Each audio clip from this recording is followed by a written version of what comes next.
Hello everyone. आज हम हमारे जूलॉजी के एक बहुत ही ज्यादा इंटरेस्टिंग टॉपिक के बारे में डिस्कशन करने वाले हैं जिसका नाम है राना टिग्रीना।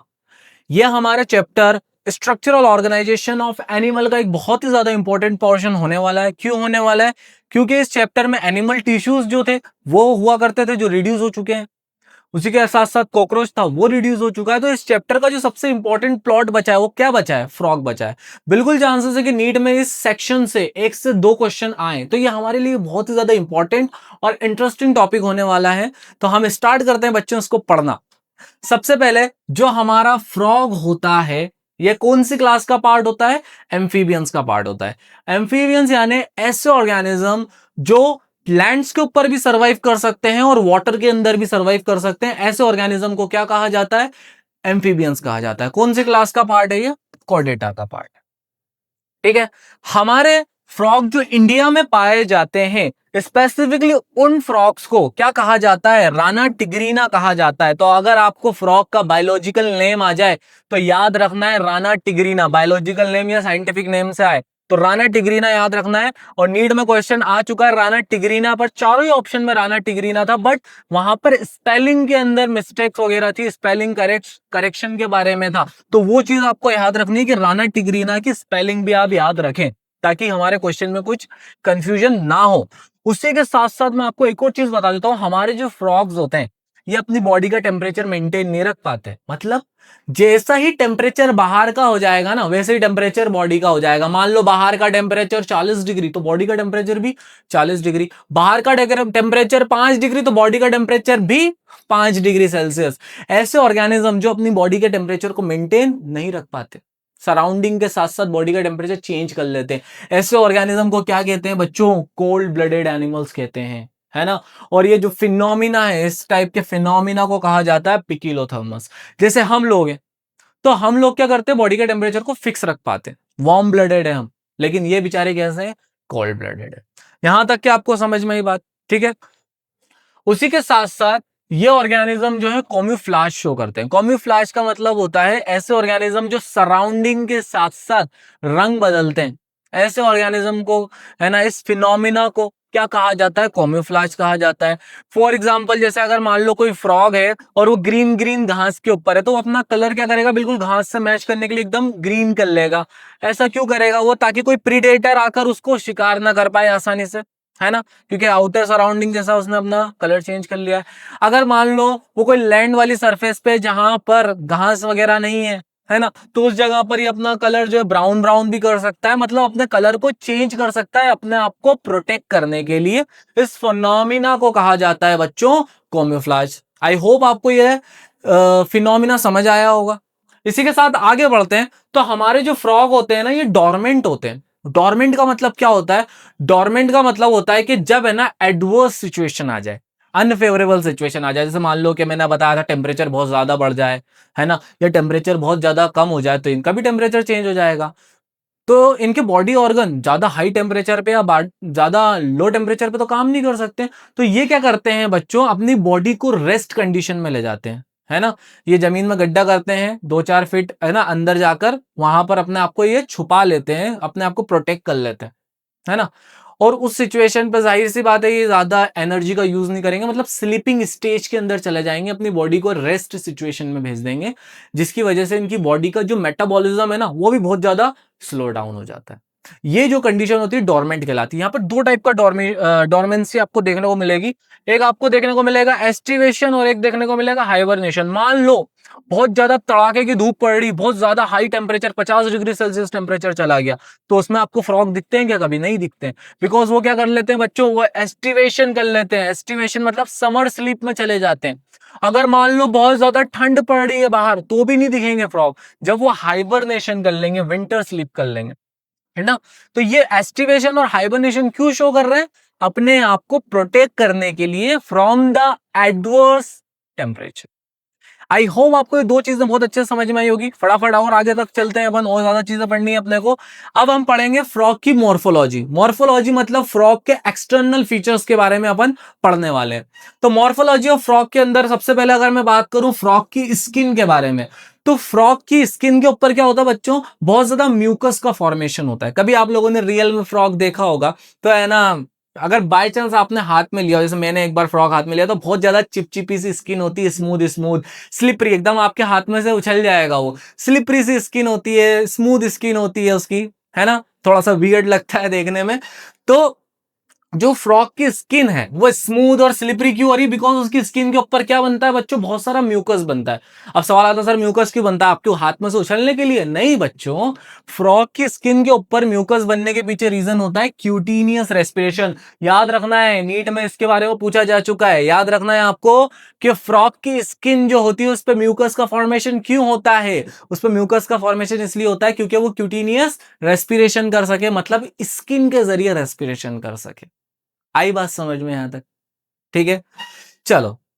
उसके अलावा फ्रॉग के अगर अपन बॉडी कलर की बात करें तो उसका जो डोर्सल साइड का कलर होता है बच्चों, बैक साइड का कलर होता है, वो आपको ऑलिव ग्रीन जैसा दिखता है, ऑलिव ग्रीन दिखता है। और उसके साथ साथ यहां पर आपको डार्क इरेगुलर स्पॉट्स देखने को मिलते हैं। और बेसिकली इसका जो डोर्सल साइड का कलर है ना, ये इसको कैमोफ्लेज में मदद करता है। अच्छा, आपको एक चीज याद रखनी है, डोर्सल और वेंट्रल में अगर आपको कुछ कंफ्यूजन है तो हमारा जो बैक साइड होता है बच्चों, ये डोर्सल साइड और आगे वाला वेंट्रल साइड, तो फ्रॉग का ये डोर्सल और ये वेंट्रल।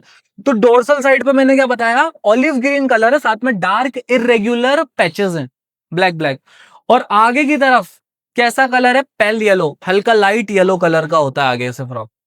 यहां तक आपको दो चीज समझ में आई, फ्रॉग का डोर्सल और वेंट्रल साइड का कलर समझ में आ गया आपको, ठीक है। अच्छा, एक बहुत ही इंटरेस्टिंग चीज बताता हूं मैं आपको फ्रॉग के बारे में। Frog never drink water, frog कभी भी पानी नहीं पीता है बच्चों, है ना। तुम सोचो कि ग्लास भर के पानी पी ले, फ्रॉग कभी भी पानी नहीं पीता है, अपने माउथ का बकल कैविटी का यूज ही नहीं करता है पानी पीने के लिए।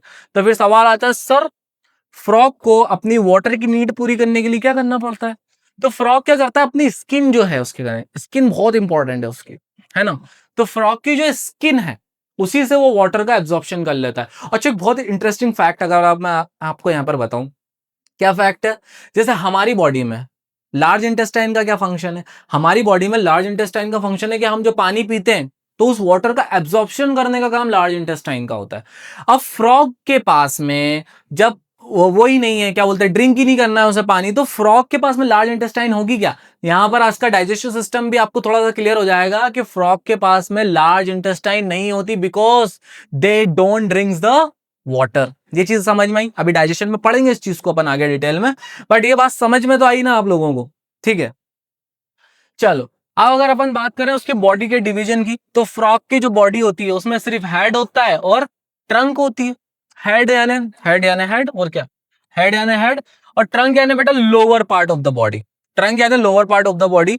जैसे हमारे पास में नेक है, फ्रॉग के पास ऐसे नेक नहीं होती। हेड के बाद में डायरेक्ट उसका लोअर बॉडी स्टार्ट हो जाती है, उसके पास में नेक नहीं होती। और दूसरे मेंबर जैसे इसके पास टेल भी नहीं होती। तो फ्रॉग के पास ना नेक है ना टेल है, फ्रॉग के कहने हेड और हेड का ट्रंक। अगर तुम सोचो सर ट्रंक का क्या मतलब होता है, तो ट्रंक का मतलब आप ऐसे समझो कि lower part of the body जहां पर मैक्सिमम ऑर्गन प्रेजेंट है ना। Lower part of the body जिसमें मैक्सिमम ऑर्गन प्रेजेंट है उसे ट्रंक कहा जाता है, ठीक है। तो फ्रॉग के पास में सिर्फ हेड होता है और ट्रंक होता है। यहां तक बात समझ में ही मेरी? आगे चलते हैं बच्चों अपन। अगर अपन फ्रॉग के बकल कैविटी की बात करें तो आगे माउथ है, माउथ फ्रंट साइड में जैसे हमारा फ्रंट साइड में होता है, और वाइड ओपनिंग है, बड़ा सारा मुंह खोलता है वो, है ना। हमारे जैसा नहीं, बड़ा सारा मुंह खोलता है वो इंसेक्ट वगैरह को खाने के लिए। अगर अपन आईज की बात करें, अगर अपन फ्रॉग की आईज की बात करें तो इसकी आईज कैसी होती है? बल्ज, ऐसी बाहर बाहर ऐसी बड़ी बड़ी आंखें होंगी उसकी बॉडी के हिसाब से, वो बाहर की तरफ आपको दिखेगी, बल्ज आईज होती हैं। और उसी के साथ साथ इसकी आंखों में निक्टेटिंग मेम्ब्रेन प्रेजेंट होती है बच्चों। What is nictitating membrane? जैसे हमारी बॉडी में भी है निक्टेटिंग मेम्ब्रेन, आपने अगर अपनी आईज में यहाँ देखा हो थोड़ा पिंकिश कलर के टिश्यूज होते हैं, बट निक्टेटिंग मेम्ब्रेन हमारी बॉडी में वेस्टिजियल है, यूजेबल नहीं है, वेस्टिजियल है। लेकिन फ्रॉग्स के अंदर वो यूजेबल होती है। जब फ्रॉग पानी में जाता है, पानी में तैरता है, तो पानी में तैरते टाइम पर उसकी निक्टेटिंग मेम्ब्रेन क्लोज हो जाती है, ये वाली तो खुली रहती है, निक्टेटिंग मेम्ब्रेन क्लोज हो जाती है, जो ट्रांसपेरेंट टाइप की मेम्ब्रेन होती है जिससे वो पानी के अंदर भी देख पाता है, विजिबल हो पाता है उसको, ठीक है। तो निक्टेटिंग मेम्ब्रेन प्रेजेंट होगी फ्रॉग के पास में। अगर अपन बात करें फ्रॉग के ईयर्स की, तो जैसे हमारे पास में एक्सटर्नल ईयर पिन्ना है जो साउंड को कलेक्ट करते हैं, ऐसे एक्सटर्नल ईयर पिन्ना नहीं होता है, लेकिन मेम्ब्रेन जरूर होती है, कान का पर्दा जरूर होता है।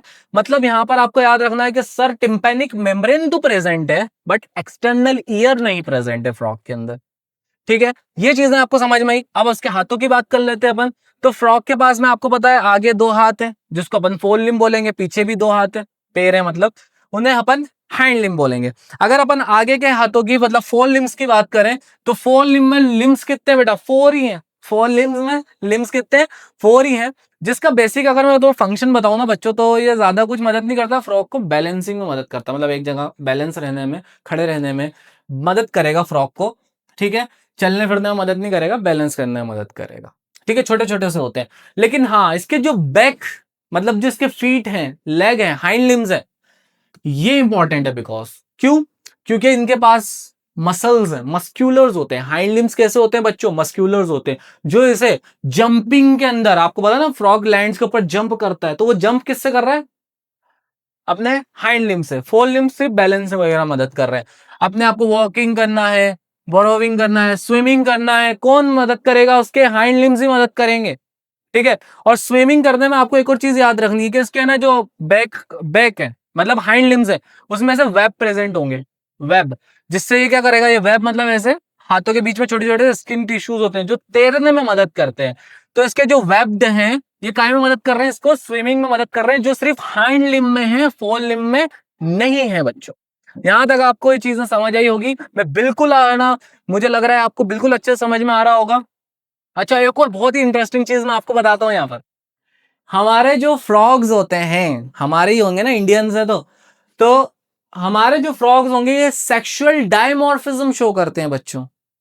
सेक्सुअल डायमॉर्फिज्म का मतलब क्या है, सेक्सुअल डायमॉर्फिज्म जैसे ह्यूमन में होता है, मतलब आप इजीली देख के बता देते हो ये पर्टिकुलर जो पर्सन खड़ा है ये मेल है या फीमेल है, पहचान पाते हो ना, because of the some external feature, internal features. तो जब मेल एंड फीमेल आप डिफरेंस दिखते हैं, डिफरेंट दिखते हैं, बहुत सारे ऑर्गेनिज्म में मेल फीमेल सिमिलर दिखते हैं, बाद में डिस्कशन करेंगे। लेकिन फ्रॉग जो है सेक्सुअल डायमॉर्फिज्म शो करता है, मतलब मेल बिल्कुल अलग, फीमेल बिल्कुल अलग, है ना, बिल्कुल मतलब कुछ फीचर्स के अकॉर्डिंग अलग। जैसे कि अगर अपन बात करें मेल फ्रॉग की, तो मेल फ्रॉग के पास में वोकल सैक प्रेजेंट होती है, वोकल सैक, है ना। और वोकल सैक की वजह से वो अपनी टर टर आवाज निकालता है, टर टर, है ना, कुछ क्रॉकिंग साउंड निकालता है, टर टर निकालता है। उस टर टर की वजह से, है ना, फीमेल अट्रैक्ट होती है उसकी तरफ, जो फीमेल फ्रॉग है वो अट्रैक्ट होती है। तो टर टर साउंड मेल निकाल पाता है, फीमेल के पास वोकल सैक नहीं होती तो वो साउंड नहीं निकालती। उसी के साथ साथ जो मेल फ्रॉग है ना बेटा, उसके अंदर कॉपुलेटरी पैड्स प्रेजेंट है। क्या होता है कॉपुलेटरी पैड्स, जो उसके आगे के फोर लिम्स है, उसके पहली वाली जो फर्स्ट डिजिट है, फर्स्ट डिजिट जो है, उसके पास में यहाँ पर कॉपुलेटरी पैड मतलब एक अलग तरीके से एक पैड लगे हुए होते हैं, छोटे छोटे से पैड, जिसकी वजह से वो क्या कर पाता है, फीमेल फ्रॉग को होल्ड कर पाता है। ठीक है, फीमेल फ्रॉग को होल्ड कर पाता है ताकि वो कॉपुलेशन यानी रिप्रोडक्शन कर सके, है ना। तो फीमेल फ्रॉग को होल्ड करने की जो प्रोसेस होती है उसे एम्प्लेक्सिस कहते हैं, और ये एम्प्लेक्सिस करने में, फीमेल को होल्ड करने में मदद करता है कॉपुलेटरी पैड। ठीक है, तो ये कॉपुलेटरी पैड मेल फ्रॉग के पास प्रेजेंट है, ये बात समझ में आई। वोकल सेक मेल फ्रॉग के पास प्रेजेंट है, फीमेल के पास ये दोनों चीज प्रेजेंट नहीं है, तो ये दोनों चीज ना डिफरेंस क्रिएट कर रही है मेल फ्रॉग और फीमेल फ्रॉग में। आपको ये चीज समझ में आई। इसी के साथ साथ हमारा जो मॉर्फोलॉजी ऑफ फ्रॉग था वो हो चुका है कंप्लीट। अब हम पढ़ने वाले हैं एनाटॉमी ऑफ फ्रॉग। अब हम स्टार्ट कर रहे हैं एनाटॉमी ऑफ फ्रॉग पढ़ने के लिए। उसके लिए मैं सोच रहा हूं एनाटॉमी ऑफ फ्रॉग के लिए मैं एक सेपरेट वीडियो बना लूं। इस वीडियो में हम सिर्फ मॉर्फोलॉजी के बारे में बात कर रहे थे, अब सेकंड वीडियो में हम बात करेंगे एनाटॉमी ऑफ फ्रॉग के बारे में। आई होप आपको ये वीडियो समझ में आई होगी, आपको ये वीडियो यूजफुल रहेगी। Good bye, thank you.